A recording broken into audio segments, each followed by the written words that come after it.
Hello and welcome to this week's episode of the Fintech Fix, where we discuss all the latest news and trends in financial tech the same time every week. Now, last week we talked about divorce. This week it's about a marriage, and it's a fintech one. Fiserv is to buy First Data in a merger that can only be described as big. $22 billion big.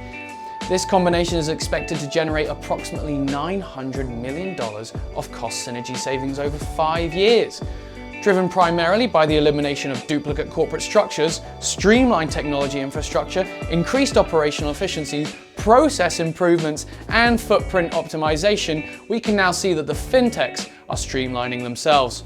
Now, the next story is over in Japan with the news that MUFG is launching a $185 million fintech fund. Despite being 6th in Bloomberg's innovation list, fintech in Japan is measured, to put lightly. Cash is still king, with an incredible 102 bank branches per square 1,000 kilometers. Digital banking is obviously not a priority.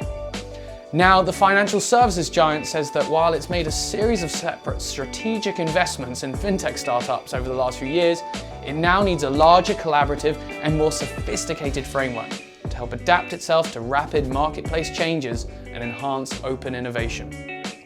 This is a significant statement of intent that shows that Japan might soon become a major fintech player alongside China and Singapore.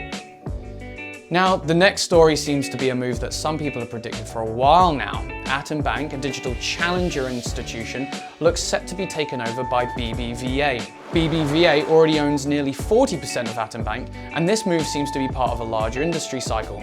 3 years ago, there was the competition, now the collaboration, and in the future, the consolidation.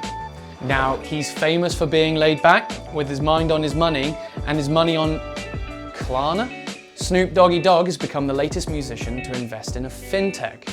The rapper told the press when talking about his collaboration with Klarna that he's looking for an opportunity to expand his tech investment portfolio to Europe, and he believes that this is a match made in heaven. Thanks for watching, and let us know your thoughts on the stories above in the comments below. We'll see you next week on the Fintech Fix.